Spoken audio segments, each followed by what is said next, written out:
Muy buenas noches, mis amados hermanos. Qué gusto poder estar acá nuevamente con ustedes. Hoy tenemos nuestra segunda clase, que es la introducción a la carta a los romanos. En nuestra primera clase nosotros pudimos develar algunas cosas que son muy importantes que tienen que ver con el autor,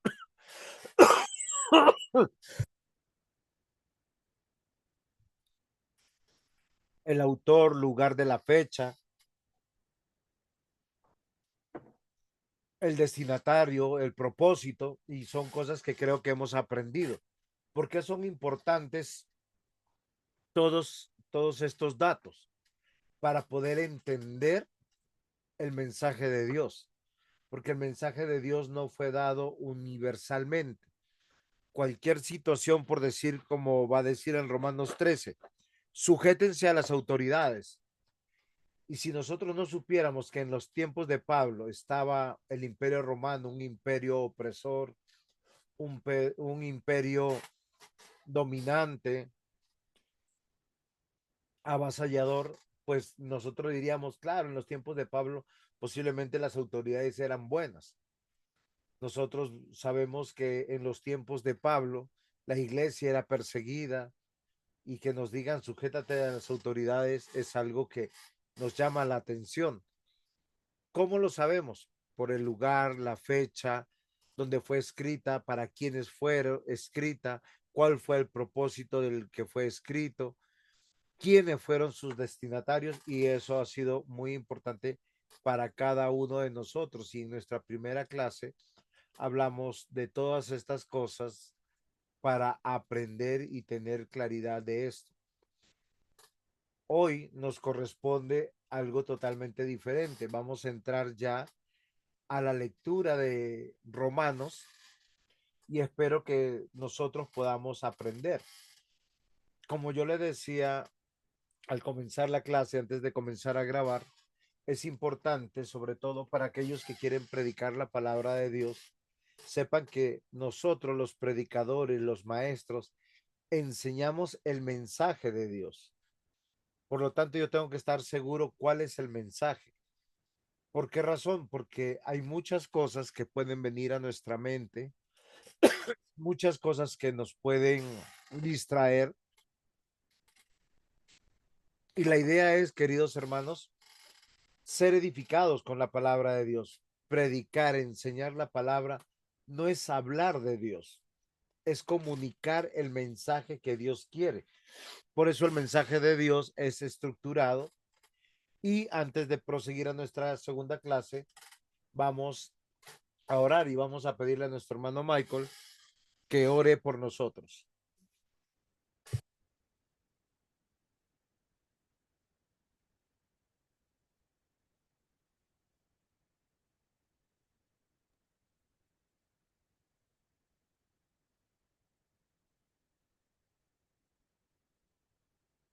Tienes que activar el micrófono, Maikito.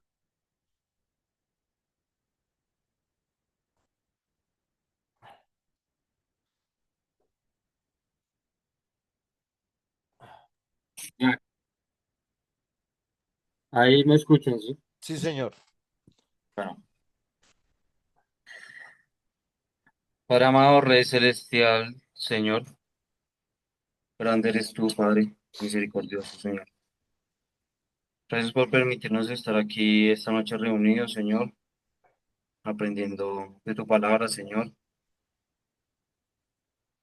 Permítenos, Señor, que este mensaje de hoy, Señor, lo podamos discernir de la manera correcta, Padre, que seas tú dándonos entendimiento tuyo, Señor, sabiduría tuya, Padre.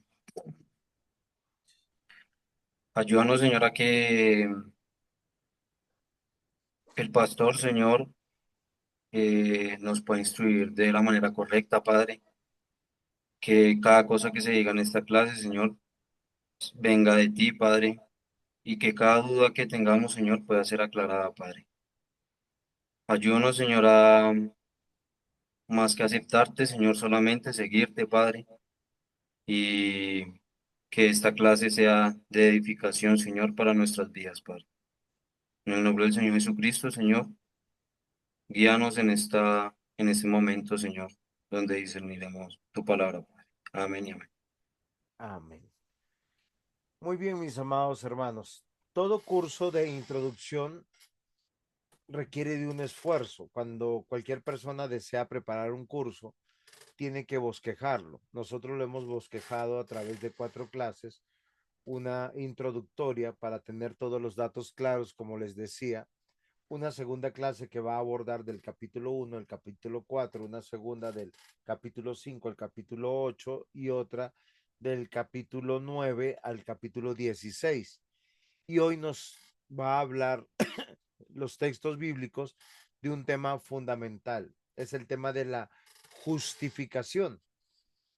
Y la justificación es un tema doctrinal que usted cuando abre teología sistemática, usted lo puede entender. Recordemos que como estudiantes de teología, nosotros tenemos muchas herramientas para poder esforzarnos en comprender y poder comunicar el evangelio del Señor. Y Romanos es catalogado como un libro tan rico en teología que es considerado la columna vertebral del Nuevo Testamento. Es donde todo lo de teología que se podría comprender y entender se tiene.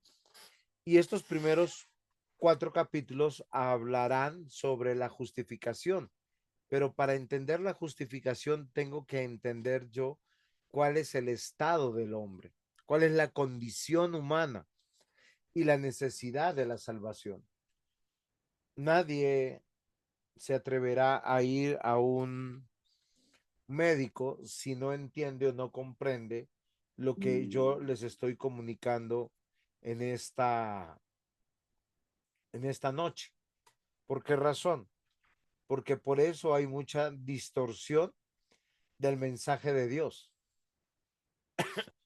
¿Por qué razón, mis amados hermanos? Porque nosotros pensamos que la afectación por el pecado fue como una pequeña caída y que el hombre tiene la capacidad de volver a Dios. Y esto es lo que Pablo quiere, quiere demostrarles, quiere demostrarles a los hermanos en la iglesia. Pablo está escribiendo a la iglesia en Roma, una iglesia que está siendo perseguida, y la persecución que trajo algunas situaciones muy delicadas, hambre, el esconderse. Muchos de los hermanos, la noticia en medio de unas reuniones, oye, encontraron a fulano y lo metieron preso, está preso con su familia, con su esposa, con sus hijos, o los acaban de crucificar o ejecutar de alguna manera. Y en medio de esto, Pablo, su mensaje de aliento es entender qué es el Evangelio. Y es algo que nosotros tenemos que entender y comprender, mis amados hermanos, porque la epístola, la palabra epístola, ¿la entendemos todos? Si alguien quiere preguntar, por favor, con toda claridad, pues o escribe o levanta la mano y le digo, la palabra epístola es carta. La epístola o la carta a los romanos revela los eternos principios de la relación de Dios con el hombre. La manera como el creyente, por medio de la muerte y la resurrección de Cristo, fue introducido en la esfera de la bendición y afianzado en ella. Luego coordina estas cosas con una peculiaridad de las promesas hechas a los judíos por aquel cuyos dones y vocación son irrevocables. Está refiriéndose a nuestro Señor Jesucristo. En otras palabras, esta carta pone los cimientos de las relaciones del hombre con Dios en su gracia sobre la base de su justicia. A veces nosotros pensamos que una cosa es gracia y otra cosa es la justicia de Dios. Y nosotros por eso a veces hemos comprendido mal las escrituras. A muchas personas por años se les ha enseñado que el Antiguo Testamento, la salvación era por medio de la ley y el Nuevo Testamento por gracia. Sin embargo, mis amados hermanos, yo quisiera que por un momento meditemos cómo Dios salvó a Adán y a Eva. ¿Fue por el cumplimiento de la ley o por gracia? Es una pregunta. No sé por el cumplimiento de la ley. Carlitos, ¿qué Por ibas a gracia, decir? pastor. Si recordamos los eventos de Génesis capítulo 3, 4, bueno, capítulo 3 particularmente, para hablar solo de Adán y de Eva. Adán y Eva pecaron voluntariamente, estando en un estado de bondad de Dios, porque ellos no tenían ninguna relación con el pecado. Frente a la orden que Dios les dio, no coman del árbol, ellos, a causa de la serpiente lo que los tentó, ellos tomaron del fruto e inmediatamente cayeron de la gracia de Dios, fueron destituidos de la gracia de Dios, lo cual procuró en ellos algo que nosotros tenemos que comprender. Fueron destituidos de la gloria de Dios, separados de la gloria de Dios. Se cumplió lo que Dios le dijo. Adán y Eva, si ustedes comen del fruto, ciertamente morirán.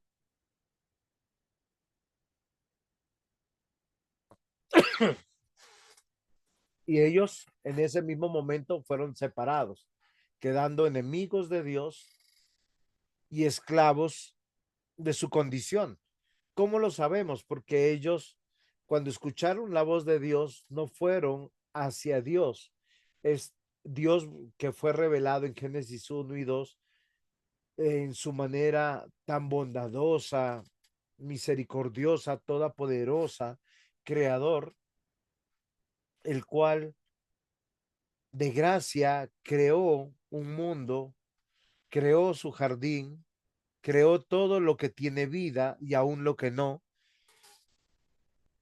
y los puso en el huerto a su imagen conforme a su semejanza. Y eso es un acto también de gracia, de bondad, es un acto inmerecido, mis amados hermanos, porque nosotros tenemos que reconocer eso.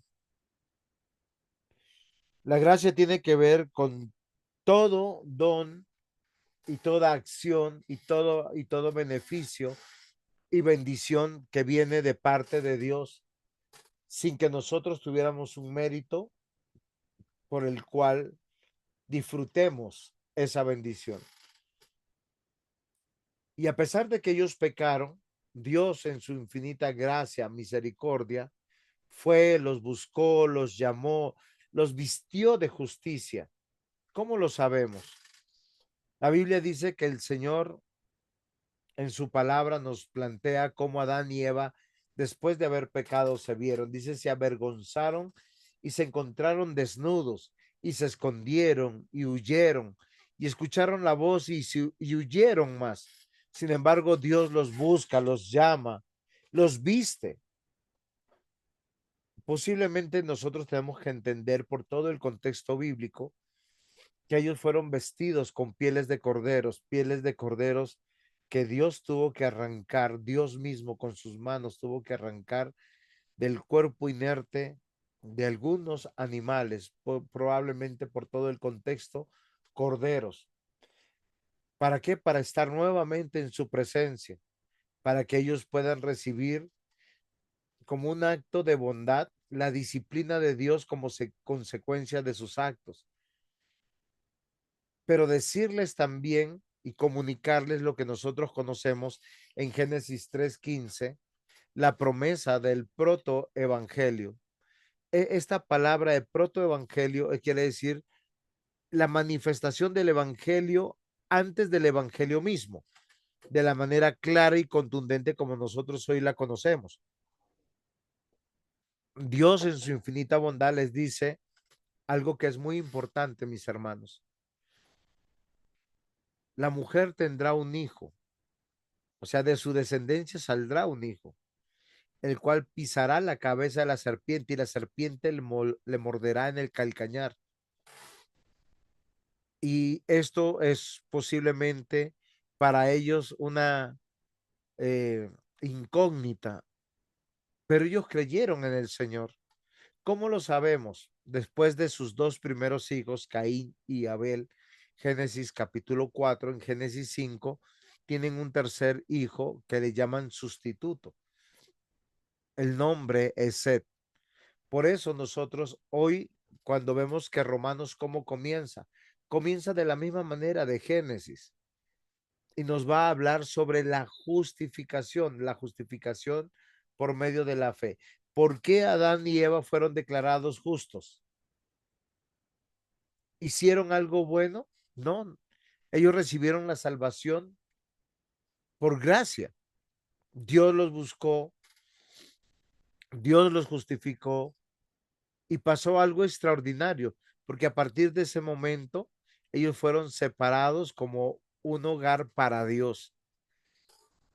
Sobre la justificación, asimismo enseñamos que no somos justificados ante Dios en virtud de nuestros méritos y obras, sino que somos justificados gratuitamente en virtud de Cristo, por la fe, creyendo que Cristo murió para expiar nuestros pecados y que nosotros recibimos por Cristo el perdón de pecados, pues Dios imputa nuestra fe por justicia. ¿Qué significa esta expresión, queridos hermanos? Porque es el argumento de Romanos 3 y 4. Lo que yo quiero convencerles, mis amados hermanos, es lo que toda la Biblia nos dice. El hombre sin Dios está en un estado de muerte, en un estado de esclavitud y es enemigo de Dios. Por eso Dios es el que lo tiene que salvar, le tiene que dar vida, lo tiene que reconciliar, lo tiene que liberar. Jesucristo es el Cordero de Dios que quita el pecado del mundo, declaró el apóstol Juan. Lo declaró también Juan el Bautista, su primo. Lo declararon también los profetas del Antiguo Testamento. Y los apóstoles del Nuevo Testamento nos dijeron que Jesús era la piedra angular que fue reprobada y rechazada por los que esperaban la promesa de salvación. Por eso cuando nosotros hablamos de cómo nosotros nos salvamos por fe. Sin embargo, eso no significa que hubo un indulto. La escritura dice que la paga del pecado es muerte. Romanos 6:23 lo dice claramente. Pero en el Antiguo Testamento también la Biblia dice, toda alma que pecare, esa morirá. También en el Antiguo Testamento encontramos el versículo que dice que cualquiera que violare un punto de la ley los ha violado todos. O sea, no hay pecado grande ni pecado chiquito. No hay un pecado que me pueda decir este es más grande que el otro. Mentir es igual es una misma transgresión igual que matar. Tener malos pensamientos, hablar mal del prójimo, es el mismo pecado, igual que adulterar o fornicar.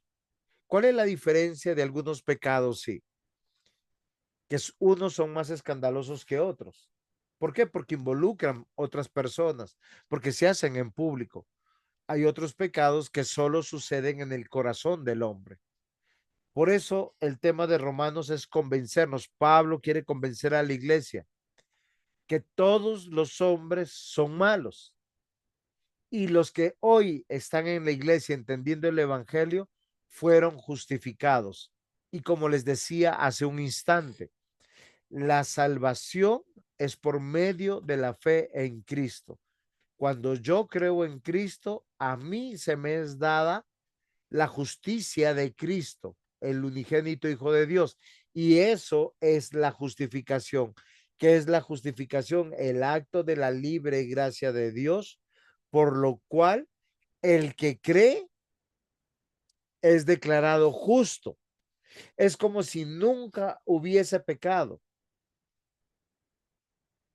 La justicia de Jesucristo, verdadero Dios, verdadero hombre, nuestro Dios, Señor y Salvador, nos es dada a nuestro favor. Por lo tanto, todos nuestros pecados fueron pagados conforme a la justicia de nuestro Dios. Por eso, mis amados hermanos, yo quiero que consideremos en esta clase algunas cosas importantes. Es un error, y yo quiero que me escuchen bien, creer que con nuestras obras logramos el perdón de nuestros pecados. Porque si estamos diciendo que fuimos justificados por gracia, la Biblia dice, según Efesios capítulo 2 versículo 8, dice, porque por gracia sois salvos por medio de la fe, y esto no es de vosotros, pues es un don de Dios, no por obras, para que nadie se gloríe. Efesios 2 8 y 9 nos dicen esto. ¿Qué quiere decir? Que no hay una buena obra que el hombre pueda contribuir para salvación. ¿Por qué razón? Porque está muerto, porque está enemigo y porque está esclavo de su condición. Lo que sí nosotros podemos decir y debo de aclarar para que no haya ningún tipo de confusión, es que una vez que somos salvos, una vez que hemos sido justificados, regenerados, empezamos a ser santificados y esa es la estructura de Romanos. Porque nos dice, primero somos justificados, luego seremos regenerados y posteriormente somos santificados. ¿Qué significa? Que a causa de nuestra regeneración y de la fe que Dios nos da, haremos buenas obras. Por eso, nuevamente repito, es un error creer que con nuestras obras logramos el perdón de pecados. Es un error creer que el hombre es declarado justo por Dios en virtud de su justicia externa y racional, o sea, en virtud de sus obras y justicias externas. Quiero aclarar, en el mundo no cristiano hay personas muy malvadas, pero en términos morales, éticos, hay personas muy éticas y muy morales, buenos esposos, buenos padres, buenos hijos, buenos ciudadanos, responsables en sus trabajos. Pero eso no son méritos para que Dios los salve. La escritura dice que Dios salva por el puro agrado de su voluntad. Por eso es un error creer que el hombre va a ser salvado o declarado justo por Dios en virtud de alguna justicia externa o racional o de obra o de justicia que él haya hecho. Y es importante que ustedes y yo meditemos en eso. Ya iremos a los textos de Romanos que nos convencen de lo mismo. También es un error creer que la razón humana de por sí pueda amar a Dios sobre todas las cosas, que pueda guardar los mandamientos y temer a Dios, que pueda confiar firmemente en Dios, que pueda atender la oración y demostrarle gratitud conforme a necesidad y angustia, obedeciendo a sí mismo los mandamientos de la ley. ¿Qué es lo que yo les quiero decir, mis amados hermanos?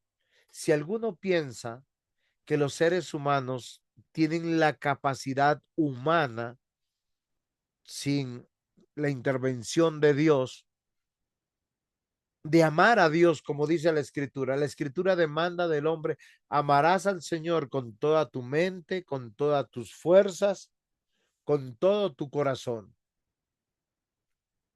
El hombre no puede amarle de esa manera. Que podemos guardar todos los mandamientos. Dense cuenta que los mismos judíos tuvieron que hacer leyes para poder, leyes humanas, para poder manejar y poder cumplir las leyes de Dios. Tanto así que frente al día de reposo, ellos tuvieron diversas leyes, unas muy absurdas y muy locas. Ellos decían, después de un número de pasos caminados, tú violabas el día de reposo.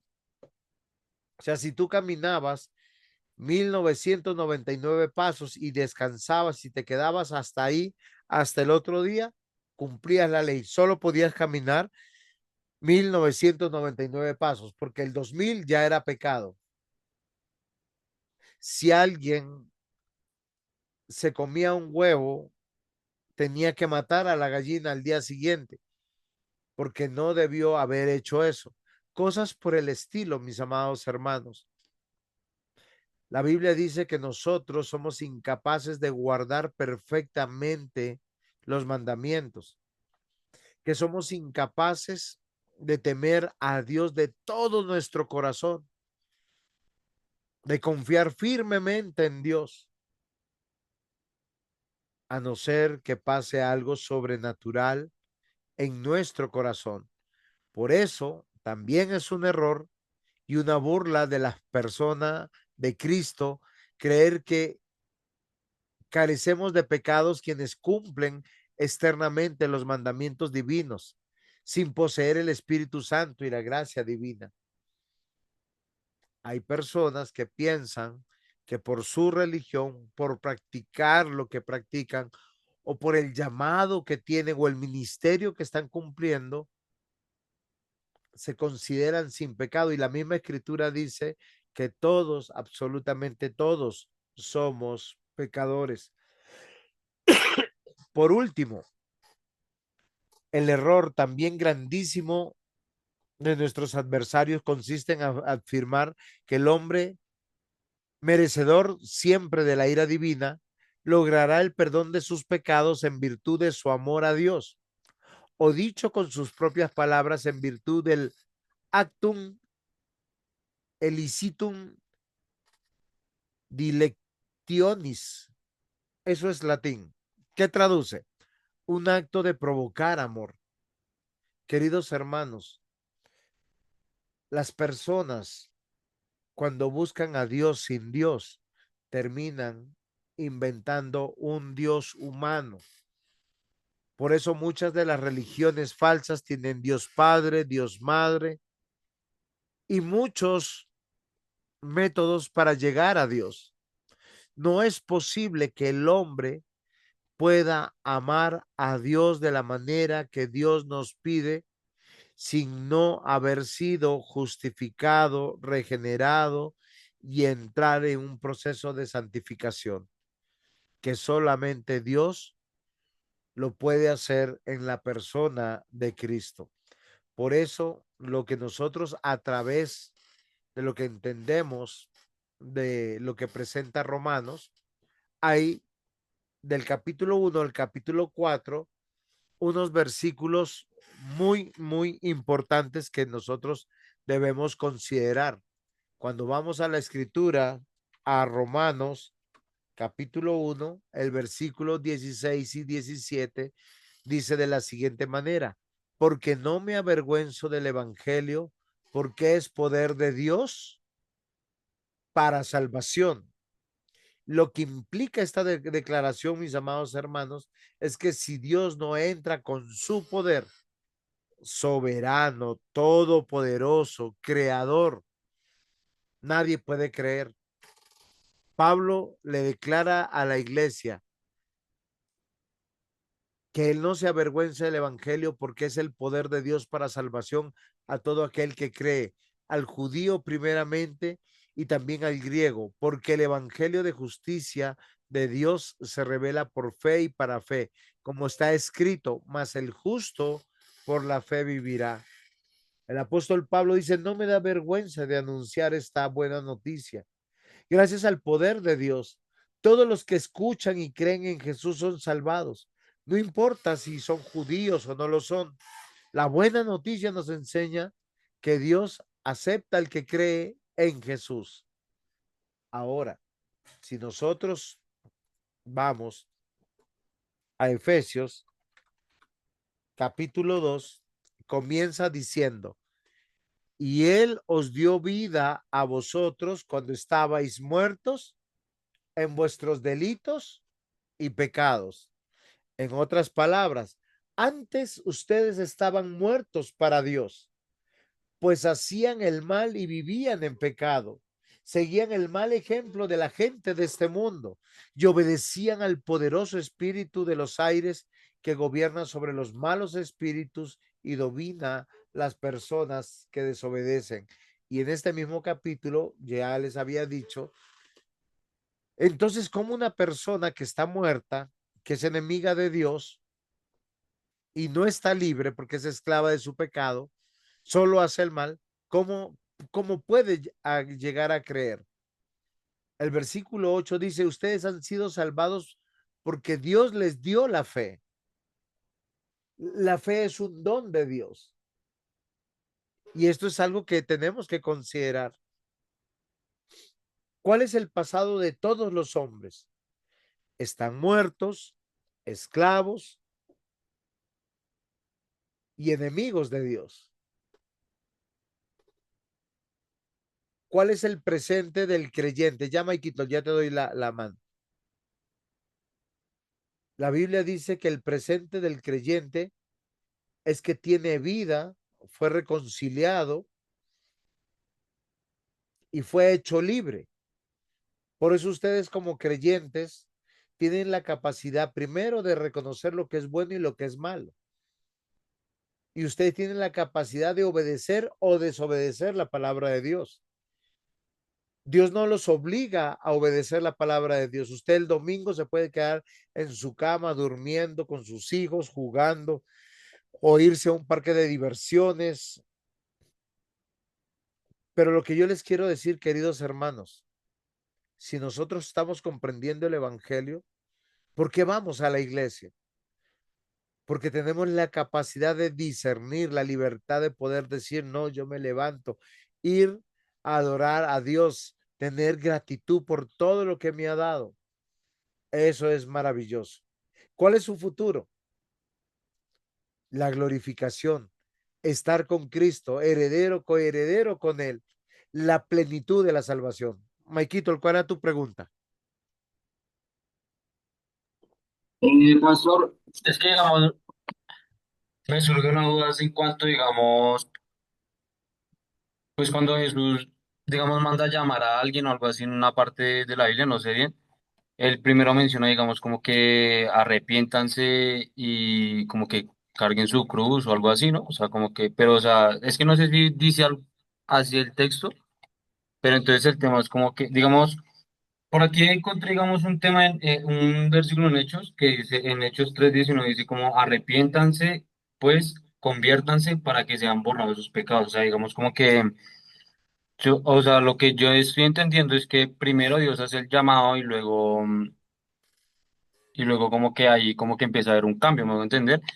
Pero entonces, lo que yo estoy entendiendo aquí es como que, digamos, una vez recibimos a Cristo, pues, debemos arrepentirnos y ahí sí como que seguirlo, ¿sí? ¿Sí me hago entender?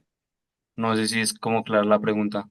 Ok, no, yo sé que hay muchas preguntas porque uno dice, yo estoy vivo, yo tengo mis ojos que funcionan bien, mis oídos, mi boca, mi corazón, mi entendimiento. Entonces, como yo estoy vivo, pues lo coherente es, yo leo la palabra, la entiendo y yo acepto y yo voy. Acá voy a hacer dos aclaraciones para entender esto. Primero, nosotros tenemos que ver que el siguiente texto que tenemos en la pantalla es Romanos capítulo 3, los versículos 23, 24 con, con propiedad. ¿Qué dice Romanos capítulo 3, versículo 23 y 24? Por cuanto todos pecaron y están destituidos de la gloria de Dios, siendo justificados gratuitamente por su gracia mediante la redención que es en Cristo Jesús. Recuerden dos cosas. Pablo escribe a la iglesia convenciéndoles que todos son pecadores. ¿Cómo lo sabemos? Al volver en el capítulo 3, dice en el versículo 9, Pablo escribiendo a la iglesia, que pues nosotros somos mejores que ellos en ninguna manera, pues ya hemos acusado a judíos y a gentiles, y recuerden que el mundo de Pablo y de la iglesia de los romanos solo se dividía en dos tipos de personas, judíos y las demás personas que estaban en el mundo. Entonces, dice versículo 10 de Romanos, como está escrito, no hay justo ni aún uno, no hay quien entienda, no hay quien busque a Dios. Todos se desviaron, a unas se hicieron inútiles, no hay quien haga lo bueno, no hay ni siquiera uno. Wow, eso es muy fuerte. Sí, fíjense lo que dice, nadie es justo. ¿Qué quiere decir todo esto? Que los judíos no eran mejores que los demás. Claro que no. Pablo le dice, todos somos pecadores. ¿Qué es lo que dice la Biblia? Nadie es justo, nadie entiende nada, nadie quiere buscar a Dios. Todos se han alejado de él y todos se han vuelto malos. Son tan malos que inventan religiones e inventan dioses para que ellos puedan agradarle. Ahora, ¿eso qué significa? Que Dios solo salva a algunos sin darle la opción a los demás que se salve. Michael nos hace una pregunta y nos dice, si la Biblia dice, el que creyere en él y fuere bautizado será salvo. Para eso Dios llamó a todos los predicadores, decirle, arrepiéntanse y crean en él, y si creen, pues todos sus pecados son perdonados. Es lo que yo estoy entendiendo. Es la misma incógnita que resuelve el Señor Jesús a Nicodemo. Versículo 13 del capítulo 3 de Juan. Nadie subió al cielo sino el que descendió del cielo, el Hijo del Hombre que está en el cielo. Versículo 14. Como Moisés levantó la serpiente en el desierto, así es necesario que el Hijo del Hombre sea levantado, para que todo aquel que en él crea no se pierda, mas tenga vida eterna. Fíjense que la predicación del Evangelio es crean en Cristo y es pública, pero solo el que cree será salvo. Por eso en Romanos capítulo 1, versículos 16 y 17, no me avergüenzo del Evangelio porque es poder de Dios. La palabra poder ahí es dinamita en griego, dunamis. Ese poder de Dios que el Señor permite que las personas experimenten, les hace algo dentro de ellos, que ellos siendo ellos mismos pueden ver el obrar de Dios. Se los demuestro con Hechos capítulo 9. El mismo Pablo lo experimentó. ¿Cómo lo experimentó? Yendo a Damasco. Él estaba convencido que estaba haciendo la obra de Dios. Él tenía un Dios en su cabeza, un Dios en su corazón, y en nombre de ese Dios estaba persiguiendo a los cristianos. ¿Y qué sucedió? Jesús se le aparece y les dice, Saulo, Saulo, ¿por qué me persigues? Amados hermanos, amados estudiantes, Romanos capítulo 3 quiere manifestar toda la gloria y la misericordia de nuestro Dios, manifiesta en el Evangelio de nuestro Señor Jesucristo. Juan capítulo 3, versículo 18 dice, el que en él cree no es condenado, pero el que no cree ya ha sido condenado porque no ha creído en el nombre del unigénito Hijo de Dios. Y esta es la condenación. La luz vino al mundo y los hombres amaron más las tinieblas que la luz, porque sus obras eran malas. La gran mayoría de personas prefieren, queridos hermanos, prefieren optar por sus religiones, optar por sus dogmas, que por darle toda la gloria a Dios, porque si creemos es porque Dios nos dio la fe y nos justificó. Dios amó tanto a la gente, dice Juan 3:16 de este mundo, que entregó a su unigénito Hijo, para que todo aquel que en él crea no muera, mas tenga vida eterna. El que cree en él, que es el Hijo de Dios, no será condenado, pero el que no cree ya ha sido condenado precisamente por no haber creído en el Hijo único de Dios. Así es como Dios juzga. Y esto es importante e interesante que nosotros lo consideremos, mis queridos hermanos.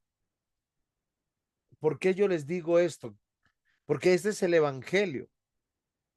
De hecho, Romanos capítulo 4, en el versículo 3 nos dice, Abraham creyó a Dios y le fue contado por justicia. Cuando usted va a la historia de Abraham en Génesis capítulo, ¿dónde es citado Abraham por primera vez? ¿En qué capítulo? ¿Quién sabe?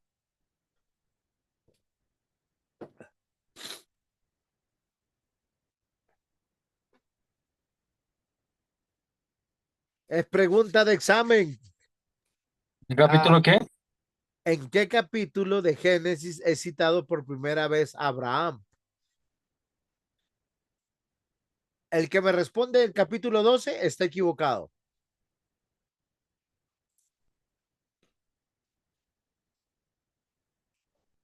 Por Yo no sé. el 11. Rafael, ¿cierto? Muy bien. Fíjense que Dios llama a su siervo Abraham del lugar más terrible que había sobre la tierra en ese momento histórico. Por eso los contextos históricos son importantes. No lo llama de Judá, no lo llama de Israel porque no existía ninguna de estas dos ciudades o nombres. Lo llama de Ur de los Caldeos, junto con su padre Taré. Pero cuando nosotros nos damos cuenta quiénes, quiénes son, nosotros nos damos cuenta de algo muy importante, algo que nosotros a veces hemos olvidado, que ellos son descendientes de Noé y estaban dispersos en la tierra, descendientes de Sem, descendientes de los semitas, y es del linaje de nuestro Señor Jesús. Cuando vamos a Mateo y en Lucas, donde están las genealogías. Y es muy importante, mis amados hermanos, que nosotros consideremos. ¿Por qué razón, mis amados hermanos? Porque en Génesis capítulo 11 ustedes se dan cuenta que Taré engendró a Abraham, a Nacor y a Aram. Pero de sus tres hijos, solo Dios escoge a uno. Y de ese uno le ordena que se vaya de su tierra y de su parentela. Pero cuando ustedes van viendo al finalizar el capítulo 11, dice en el versículo 29, y tomaron a Abraham y Nacor para sí mujeres. El nombre de la mujer de Abraham era Sarai, y el nombre de la mujer de Nacor era Milca, hija de Aram, padre de Milca y de Isca. Mas Sarai era estéril y no tenía hijo. Y tomó Taré a Abraham su hijo y a Lot de Harán, hijo de su hijo, y a Sarai su nuera, mujer de Abraham su hijo, y salió con ellos de Ur de los Caldeos para ir a la tierra de Canaán. Y vinieron hasta Aram, donde quedaron allí. Y fueron los días de Taré 205 años, y murió Taré en Aram. Pero fíjese que en una de vuelta de tiempo, en el versículo 12, Dios llama a Abraham y le dice, vete de tu tierra, de tu parentela y de la casa de tu padre a la tierra que te mostraré. Y haré de ti una grande, una nación grande, y te bendeciré y engrandeceré tu nombre y serás bendición. ¿Por qué yo les digo esto? Porque Abraham fue llamado por gracia. Hasta aquí no se nos ve ni obediencia, ni fe, hasta que Dios le habla y él le cree a Dios. Y lo que el apóstol Pablo nos dice con relación al capítulo 4 de Abraham es que Abraham fue justificado por su fe y no por sus obras. Aunque él se levanta y sale de Ur de los Caldeos, ya había salido con su padre. Son detalles que nosotros tenemos que conocer para poder hablar con toda claridad. Por eso la claridad de estos testimonios bíblicos que nosotros estamos viendo en la carta de Pablo a los romanos, basta con leerlos atentamente. Lo hacen los teólogos bíblicos. ¿Quién es un teólogo? Alguien que estudia las escrituras para conocer a Dios a través de un método inductivo donde Dios lo está guiando a través de su palabra. El hombre era enemigo de Dios y el hombre no tenía esperanza, pero Dios fue amado por Dios.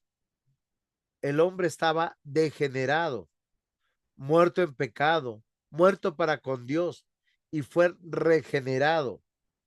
Por lo tanto, si ustedes se dan cuenta en la pantalla dice, una vez regenerado, muerto el pecado y vivo para con Dios. Y eso es lo que Pablo nos quiere convencer a través del texto.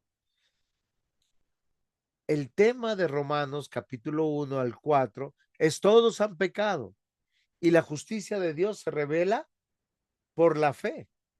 Por eso la carta a los romanos tiene una estructura teológica. Del 1 al 4 nos habla de la justificación, del 5 al 8 de la regeneración, que miraremos en la próxima clase, y del 9 al 16 de la santificación. Y esto es muy importante que nosotros podamos entenderlo, porque ese es todo el evangelio. De Génesis a Apocalipsis, una y otra vez se repite con cada uno de los seres humanos. Queridos hermanos, pero nosotros tenemos detractores. ¿Qué significa un detractor? Los opositores a que la salvación siempre ha sido por gracia, tanto en el Antiguo Testamento como en el Nuevo Testamento. Y es algo que tenemos que comprender, queridos hermanos. La realidad, todos los mandamientos son imperativos para los creyentes y son imperativos también para todos los hombres.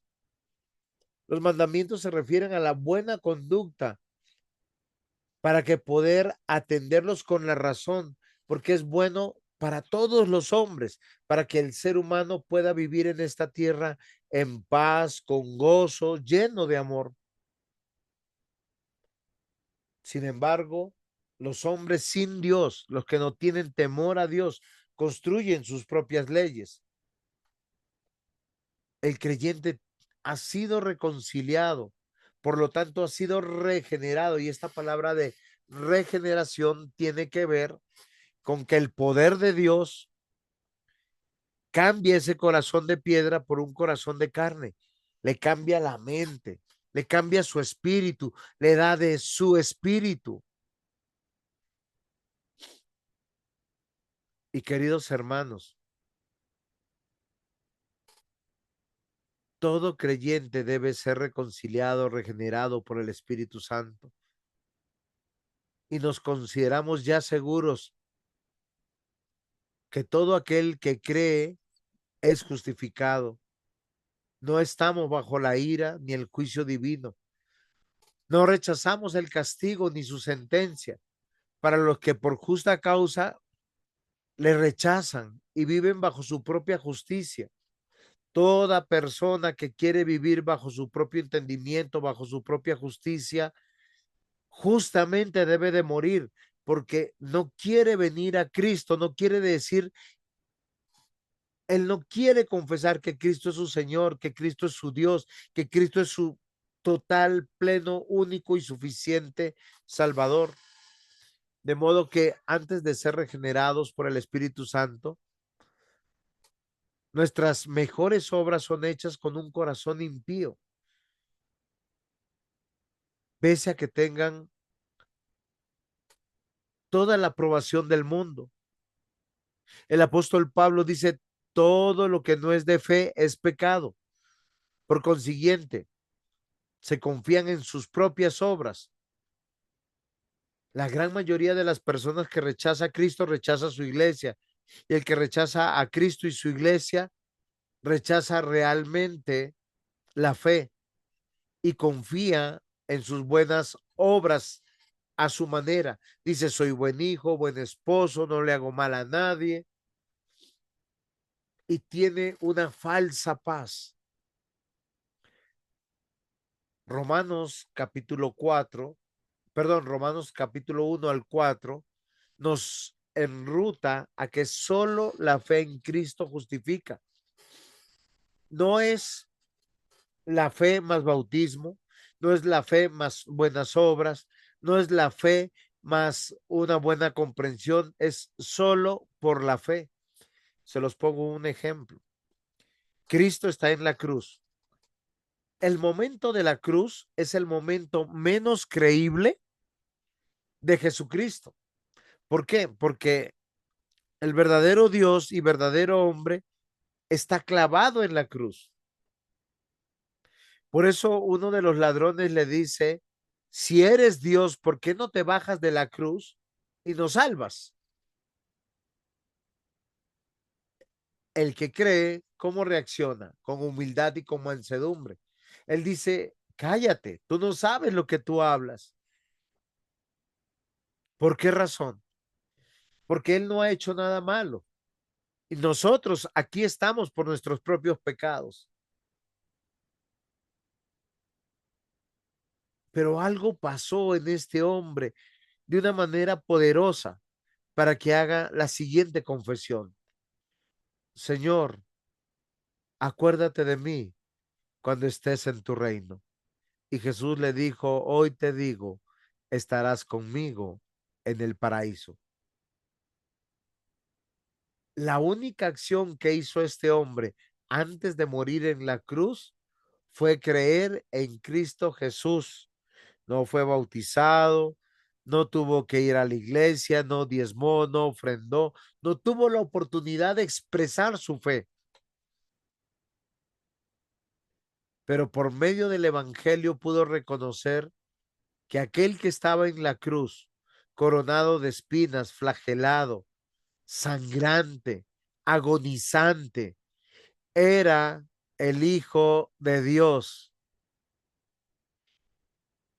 Y el evangelio ofrece a todos los hombres el perdón de los pecados y la justificación por Cristo. Y el perdón y la justificación solo se recibe porque tú hoy puedas creer en Cristo como tu Dios, Señor y Salvador. La predicación de arrepentimiento a nosotros es dirigida, sobrecoge nuestras conciencias, en gran manera nos aterroriza, nos hace sentir la realidad de nuestro pecado y la realidad de la ira divina. Mas la conciencia atemorizada y el corazón atribulado buscará consuelo, auxilio y creen en la persona referente y creer en la persona de la promesa que es Cristo Jesús, por el cual se nos pueden perdonar todos nuestros pecados. Queridos estudiantes, Romanos capítulo 1 al 4 nos dice que el hombre es incapaz de venir por su propia voluntad.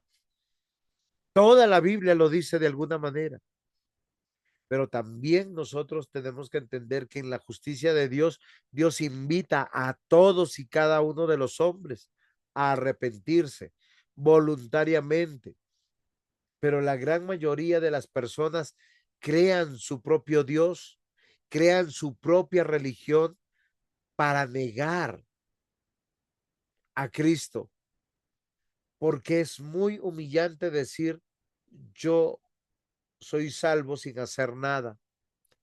Esa fe que en medio del temor y del espanto, cuando nosotros somos confrontados con nuestros pecados, nos reanimará y consolará y encontraremos la justificación y la salvación, el consuelo que trae en esa promesa. Cree y tus pecados serán perdonados. Todos los que estamos aquí en clase y los que nos escuchen en la grabación tienen pecados inconfesables. Por eso el apóstol Pablo, al dirigirse a la iglesia en Roma, dice: el evangelio es poder de Dios para la salud de todos los creyentes. La fe es por el oír y el oír por la palabra de Dios. Estas razones deberían bastar para entender que Dios es el que justifica. ¿Qué es la justificación? Apréndanselo. Es el acto de la libre gracia de Dios por la cual el pecador es declarado gratuitamente justo.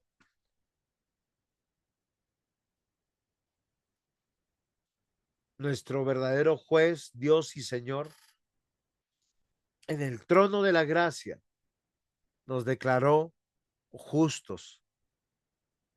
Solo por la fe en Cristo tenemos el perdón de los pecados. Es tema fundamental, central de la justificación. Miren lo que dice el Salmo 32:1. Bienaventurado aquel quien fueron perdonados todas sus iniquidades.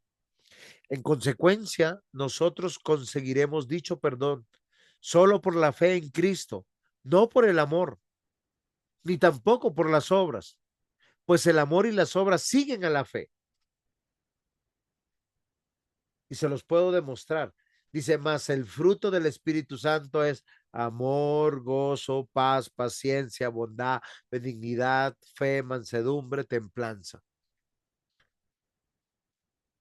Porque la justificación consiste en que el pecador, y por lo tanto al mismo tiempo, aunque es injusto, es declarado justo. Y en ese mismo momento pasa la regeneración. Dios opera el cambio de corazón para que él voluntariamente pueda gritar, clamar, como dice Efesios 1:7, en quien tenemos redención por su sangre, el perdón de pecados según las riquezas de su gracia.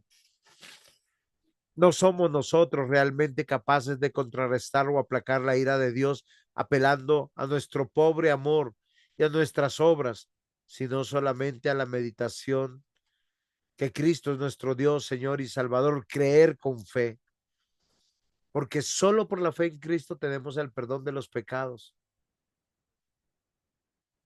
¿De cuáles pecados? De todos, pasados, presentes, y Cristo dejó abonado a nuestra cuenta lo necesario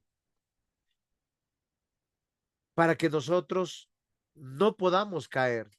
Recuerden lo que dice la Escritura: aquel que comenzó la buena obra la está perfeccionando.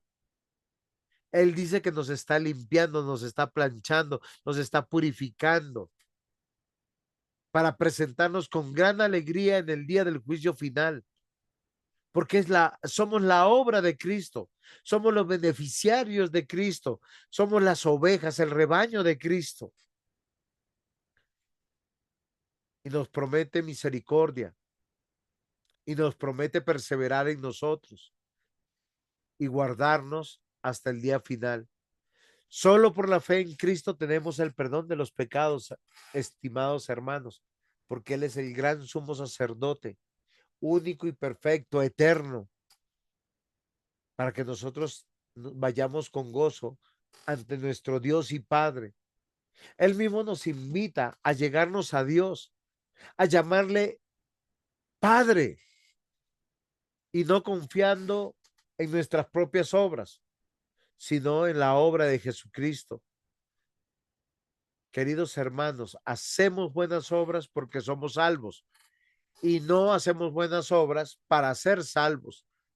El mismo apóstol Pedro dice: todos los profetas dan testimonio que por su nombre, el nombre de Jesucristo, tendrán el perdón de los pecados, para que crean, porque la salvación siempre fue por gracia.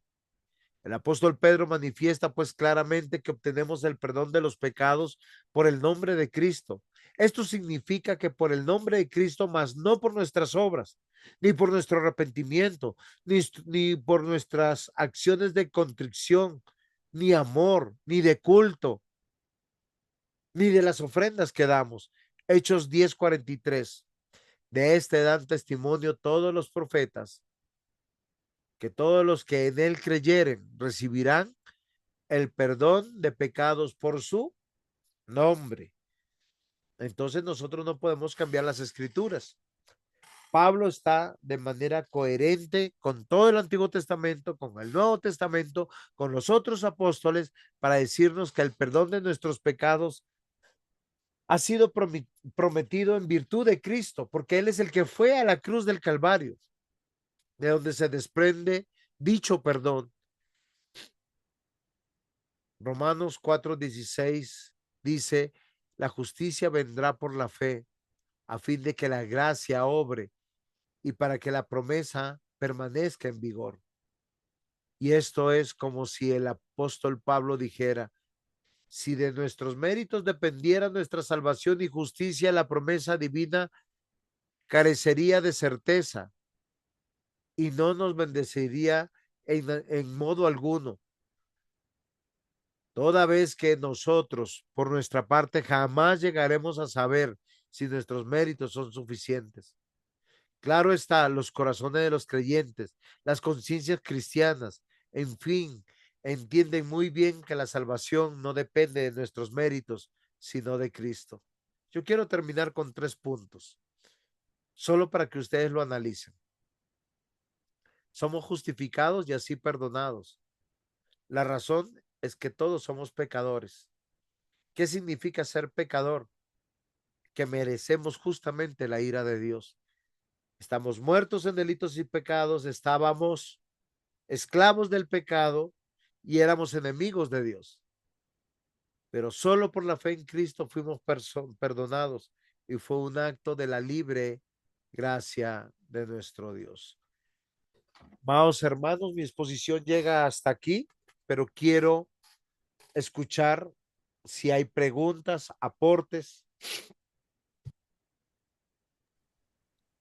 Pastor, entonces, respecto a la pregunta que le hice, digamos, lo que yo entiendo es como que la pregunta no es como muy válida porque lo que Romanos está reflejando es pues más que todo el tema de la gracia de Dios, ¿sí? Sí, señor, Ok. perfectamente. Si Dios no obra, nosotros no podemos escuchar, verle, estar en su presencia. Era lo que el Antiguo Testamento manifestaba con el tabernáculo. Nadie podría entrar a la presencia de Dios si no era perfectamente justificado. Entonces, digamos, yo puedo estar yendo a la iglesia, leyendo la Biblia y todo este tema, pero entonces, si no veo esos frutos, lo que tengo que hacer es como pedirle a Dios que me escoja o algo así. ¿Cómo así?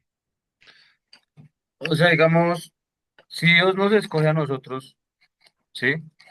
Entonces, digamos, puede ser así que, digamos, como lo que usted decía de los maestros, que ellos sabían mucho de Biblia y todo eso, pero como que no tenían los frutos, ¿sí? Eso es lo que los hacía no ser cristianos, ¿cierto? O sea, no, lo que reflejaba que no fueran cristianos. Ok, Entonces, digamos, yo puedo estar haciendo todo este tema de leer la Biblia, pero si no veo esos frutos, muy bien. ¿Qué es lo que Dios quiere que nosotros hagamos? Que dependamos total y perfectamente de Él. ¿Cuál es el Evangelio? Creer en Cristo para el perdón de nuestros pecados. Una vez que nosotros hemos sido, que creemos, y esa es la segunda clase, pasa algo maravilloso en nosotros. Hemos sido regenerados. Voy a dar una cita que está en Mateo capítulo 7, versículo 22-25, para reflexionar lo que tú dices. Muchos me dirán en aquel día, Señor, Señor, ¿no profetizamos en tu nombre? Y en tu nombre echamos fuera demonios, y en tu nombre hicimos muchos milagros. Entonces les declararé, nunca os conocí, apartaos de mí, hacedores de maldad. O sea, solo cuando llegue el día que Dios juzgue, nosotros nos vamos a dar cuenta que hay algunas personas que están convencidas que son hijos de Dios, pero ¿por qué están convencidas que son hijos de Dios? ¿O por Porque sus obras? predican, porque predican, porque echan fuera demonios, porque reprenden, porque hacen milagros. ¿Cuál es el problema de estas personas? Que no creen en Cristo. Si nosotros no creemos en Cristo, pues esto es grave, queridos hermanos. Dios quiere que solo creamos en Él. Carlitos, ¿tienes alguna pregunta? ¿O todo está claro?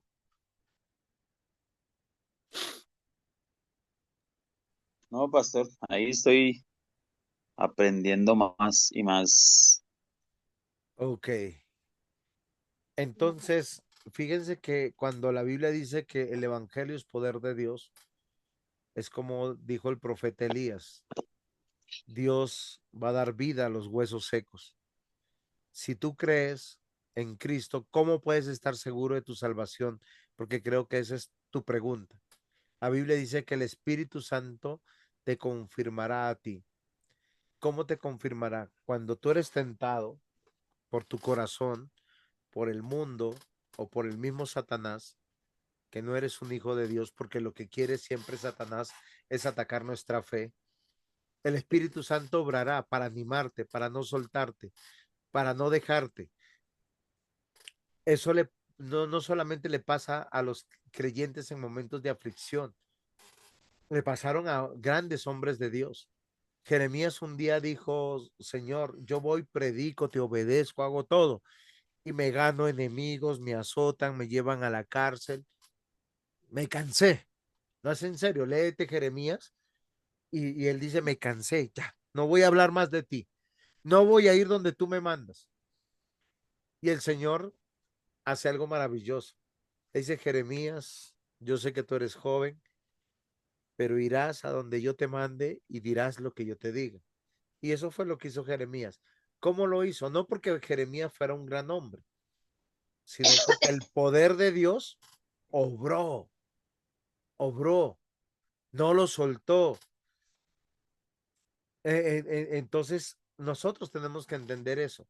Dice la Biblia que el Espíritu Santo nos confirma a nosotros que somos hijos de Dios, que en medio de nuestras dudas, de nuestras luchas, porque la carne es tentada todos los días a volver a pecar, a volver a hacer los males que antes hacíamos, pero nosotros sabemos acá en nuestra cabeza que todos esos pecados de la vieja naturaleza, del viejo hombre, destruyen nuestra vida, destruyen nuestro hogar, destruyen todas las cosas. Señor, ¿cómo sé que soy hijo de Dios? Esa misma pregunta que te estás haciendo es porque tú mismo te estás cuestionando, porque tú mismo sabes que eres un hijo de Dios y que con Dios todas las cosas andan bien. Así no haya mucha plata, uno tiene contentamiento. Así uno no tenga mucha salud, uno está agradecido. Así uno esté en la vida luchando por muchas cosas y no tenga todo lo que quiere, uno está gozoso.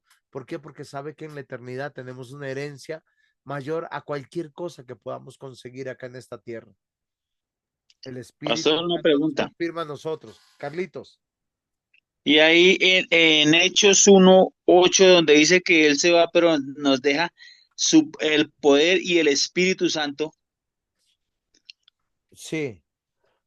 ¿cómo se puede, cómo le digo, cómo se puede interpretar ese texto bíblico ahí, pastor? ¿Cuál es el poder que recibimos? La palabra.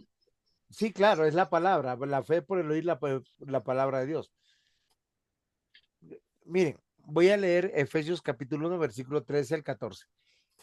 En él también vosotros, habiendo oído la palabra de verdad, el evangelio de vuestra salvación, y habiendo creído en él, fuisteis sellados con el Espíritu Santo de la promesa, que son las arras de nuestra herencia hasta la redención de la posesión adquirida para la alabanza de su gloria. Wow, ¿qué significa eso? ustedes oyeron y creyeron la buena noticia de su salvación, que es el mensaje verdadero, y gracias a Cristo formaron a ser parte del pueblo de Dios y recibieron el Espíritu Santo que se nos prometió. Ustedes lo recibieron como prueba que Dios cumplirá su promesa cuando haya liberado totalmente a los que formamos su pueblo. ¿Cuándo seremos liberados? En el día del juicio final. Ahora voy a leer otra cita. Segunda de Corintios capítulo 1, versículos 21 al 22. Y el que nos confirma con vosotros en Cristo y el que nos ungió es Dios, el cual también nos ha sellado y nos ha dado las arras del Espíritu Santo en nuestros corazones. O sea, tanto a Pablo como a Pedro, como a nosotros, como a los profetas, Dios nos manifiesta firmemente que estamos unidos a Él, que Él nos eligió. ¿Cómo lo hace? Con la presencia de su Santo Espíritu. Si ustedes se dan cuenta, hay un texto que yo siempre me maravillo y siempre me alienta cuando hay momentos de, de flaqueza, porque todos los Pastor, tenemos.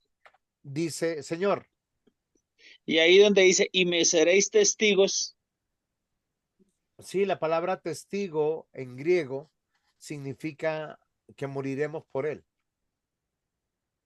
Es mártir. O sea, cuando uno es testigo es que hasta la muerte daremos testimonio que él es nuestro Señor. Por eso yo los quiero dejar con Judas capítulo 1, versículo 24. Dice, aquel que es poderoso para guardarnos sin caída y presentarnos sin mancha delante de su gloria con gran alegría. Al único y sabio Dios nuestro Salvador, sea gloria y majestad, imperio y potencia, ahora y por todos los siglos. Amén. El único que hace eso es Jesucristo. Eso es la justificación. La justicia de Cristo nos fue dada en nuestro favor. Es como si nosotros hubiésemos vivido la vida de Cristo sin fallar. Por eso creemos que Él nos salva y permanentemente nos justifica. El creyente cae en pecado e inmediatamente vuelve a Dios. ¿Cómo? A través del arrepentimiento se duele, Señor, te fallé, te ofendí y vuelvo a ti todas las veces que sea necesaria, porque es nuestra vida la que da testimonio del poder del Evangelio.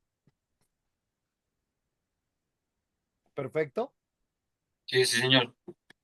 Tarea, sí, señor pastor. leer Romanos capítulo 5, 6, 7 y 8. Tomen nota de lo que no entiendan, es para la siguiente clase, todos están invitados. Si quieren invitar a otros, invítenlos, compartan el link. Lo que de gracia se me da, de gracia les doy. Los que quieran estudiar en el seminario es otra cosa. Ellos tienen que cumplir tareas, requisitos económicos, es diferente, pero esta clase es gratis.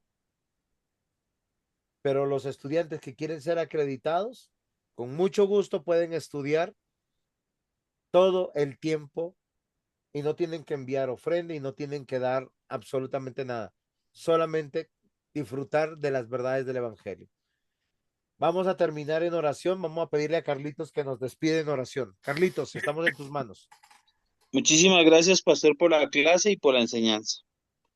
Amado Dios y Padre de la gloria, maravilloso y soberano Rey, te damos gracias, Señor, por la enseñanza que nos han dado hoy, Señor. Gracias por la vida del pastor, de su esposa, de sus hijos, Señor.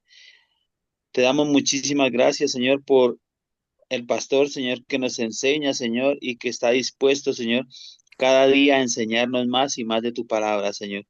Muchísimas gracias, Señor, por los que estamos dispuestos, Señor, a aprender de ti, Señor. Sabemos que la buena obra que tú empiezas en nosotros, tú la terminarás, Dios. Y te pido, Padre de la gloria, que cada día, Señor, tú nos des más y más sabiduría, Señor, para poder atesorar tu palabra, Señor, y ponerla por obra, Dios.